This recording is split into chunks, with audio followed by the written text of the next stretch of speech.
Assalamualaikum warahmatullahi wabarakatuh. Saya Puji Prasetyo, asli Ngapak, pensiunan polisi tahun 2024 dari dinas di Kalimantan Utara selama 37 tahun. Tentunya banyak pengalaman yang akan ceritakan. Ini ada sedikit pengalaman tentang kena tipuan. Ini saya kebetulan berada di situs sejarah di Jogja, namanya di Taman Sari. Jadi situs keraton ini, Taman Sari ini banyak pengunjung baik dalam negeri maupun pengunjung orang asing. Kayak sini belakang, ini di pintu gerbangnya situs Taman Sari. Jadi saya akan cerita tentang sedikit pengalaman saya bertugas di Kalimantan Utara. Tentunya nanti bisa dijadikan pelajaran oleh anak cucu saya ataupun juga kepada para penonton video YouTube saya. Jadi ceritanya begini, kira-kira tahun berapa 2015 insya Allah ya, 2015 seingat saya. Itu pada saat itu ada yang saya sangat membekas. Penipuan sebenarnya banyak. Tiap hari itu ada aja orang laporan kalau saya piket dinas di kepolisian itu tiap hari itu pasti ada aja orang lapor kriminal, masalah penipuan, kecurian atau apa, tiap hari pasti ada. Minimal 5 dalam sekali piket. 3 dalam satu hari satu malam, kali 24 jam itu piket bergilir 3 kali. Dalam satu piket, dalam 1 jam piket itu selama 8 jam piketnya. Giliran itu paling sedikit 5 laporan dari masyarakat yang datang ke Polres. Jadi ini saya akan cerita, jangan sampai nanti penonton saya jangan sampai mengalami hal yang merugikan atau hal yang tidak kita inginkan. Itu begini, ceritanya tuh pas kita piket di jalanan, di pinggir, di kantor lah ya kan, di penjagaan. Ada seorang orang tua, ya boleh dibilang nenek-nenek dan kakek, satu pasang bolak-balik itu di depan kantor, ya sekali bolak-balik kita piket penjagaan gitu dijaga ya. Kok ini kenapa orang luar itu pada bolak-balik ini, ada apa ini kan? Jadi saya hitung sampai mungkin ada 3-4 kali. Jadi saya yakin, saya panggil, Pak, sini silahkan ke sini Pak, ada perlu apa, Bapak masuk.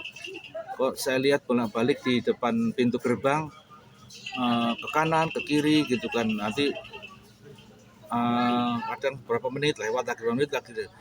Sambil lewat itu mencurigakan karena sambil nengok kantor gitu kan. Kalau mungkin lewat biasa aja mungkin kita enggak curiga ya, karena lewat kemudian jalan lurus mungkin enggak curiga, karena lewat nengok seperti ada orang yang ada perlu tapi tidak berani gitu, enggak tahu karena malu atau ada apa, kita enggak tahu.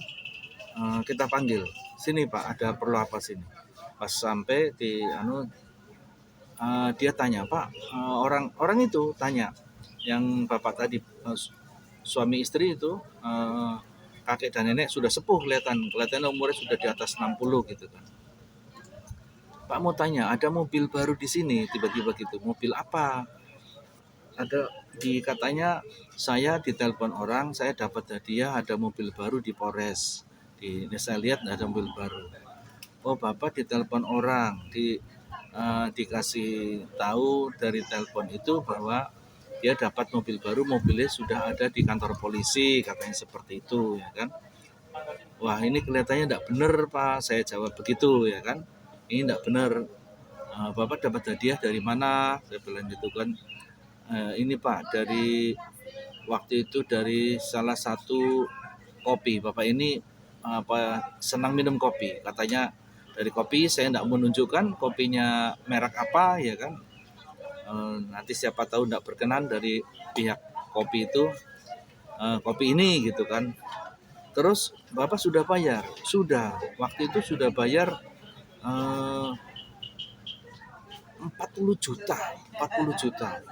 Pas saya tanya alamatnya mana? Alamatnya tuh Bapak dan Ibu itu tuh alamatnya Pulau Bunyu. Ini wisatawan ya, wisatawan dalam negeri.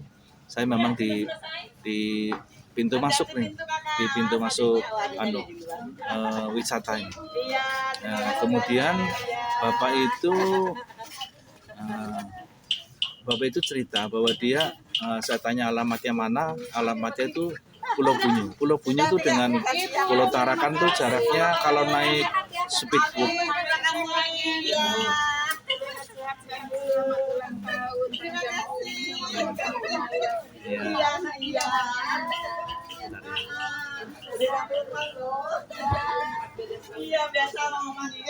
Ini wisatawan yang lagi lihat-lihat cagar budaya.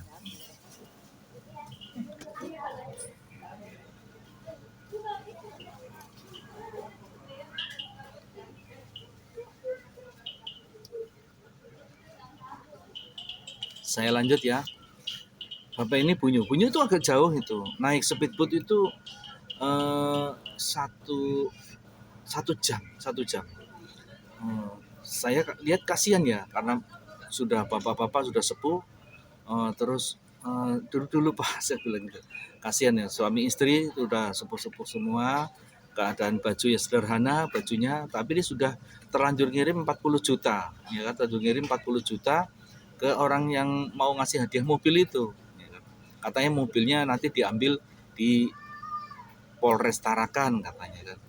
Terus waduh Pak, ini kelihatannya Bapak ditipu, kelihatannya tidak ada di Polres itu tidak ada mengeluarkan hadiah apa-apa, tidak ada mengeluarkan hadiah apa-apa. Jadi ini adalah pengalaman bagi penonton YouTube saya. Kalau dapat hadiah dari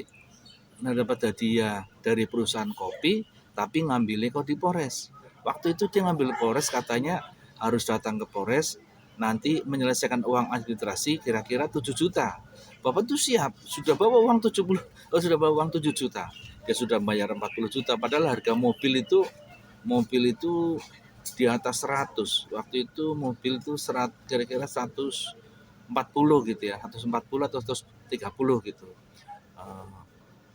Jadi Bapak ini kena tipu, jadi saya hati-hati kepada para penonton saya. Ya seperti itu. Kadang misalnya dapat hadiah dari kantor apa, nanti ngambilnya di kantor yang tidak sama. Ini sudah jelas penipuan. Hati-hati ya kepada penonton saya. Tapi ini kita jadikan pelajaran. Bagi masyarakat, bagi anak turun saya. Kalau jangan percaya dengan penipuan seperti itu. Sekarang pun masih ada penipuan seperti itu. Kalau memang mau dapat hadiah ya kasihlah mobil ke rumah alamatnya mana ya, atau jelas tertulis di TV atau di mana, atau ada utusan khusus yang datang ke rumah ya kan, manusia yang datang. Kalau cuma surat-surat itu masih kita dicurigai kebenarannya, kita masih harus mencari kebenarannya. Jadi ini salah satu pengalaman saya, kasihan bapak-bapak ini ya. Jadi saya Pak, sudah Bapak pulang aja. Ya waktu itu Bapak itu menangis, ya Pak, keluar air matanya. Dia sudah terlanjur kirim 40 juta ya kan. Mobil katanya ini dapat hadiah bayarnya 40 juta. Harga mobil memang 130, tapi 40 itu karena ini hadiah jadi murah, cuma 40 juta. Udah hilang, Bapak pulang aja, menangis, tapi ya Pak, ini takdirnya Bapak. Saya bilang ini sebagai ilmu kehidupan, ya kan. Kalau dapat musibah seperti itu, suatu musibah sudah takdir musibah itu tidak bisa kita hindari, ya kan, tidak bisa kita hindari. Hanya bisa kita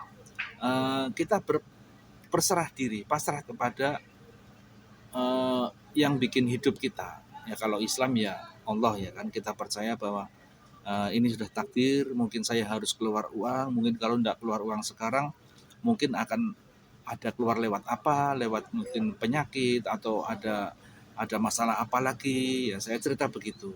Untungnya bapaknya agak menyadari, jadi ini pengalaman bagi penonton YouTube saya, penonton video saya. Jadi seandainya ada cobaan seperti itu, kita bisa kelola. Ada 3 macam kelola caranya. Dikelola. Satu, dikelola dengan cara datang ke orang pintar atau zaman dulu bilangnya ke dukun, ya kan. Tapi kalau orang beragama biasanya tidak mau, ya kan. Kelola yang kedua bisa datang kantor polisi, lapor, ya kan. Seperti Bapak tadi, bingung dia, tidak lapor, bolak-balik. Nah, lapor polisi bisa. Mau diproses secara hukum atau mau secara kekeluargaan di kantor polisi masih ada 2 cara. Satu secara hukum atau satu kekeluargaan. Kemudian dikelola yang ketiga yaitu dengan cara pasrah kepada Tuhan yang menciptakan sesuai dengan agamanya masing-masing. Kalau kita kepada Islam ya kepada Allah, kita minta ganti kepada Allah, ya kan? Minta. Pasti Allah akan mengganti yang lebih baik dan lebih berkah. Ya ini salah satu cerita sebagai pelajaran ilmu kehidupan. Nah, ini tidak didapat di pelajaran di bangku sekolah ya, tidak ada, ya kan? Jadi saya selama 37 tahun ini ketemu, misalnya bisa menyaring-nyaring kemudian kita simpulkan.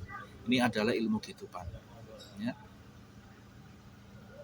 Salam ilmu kehidupan. Wassalamualaikum warahmatullahi wabarakatuh.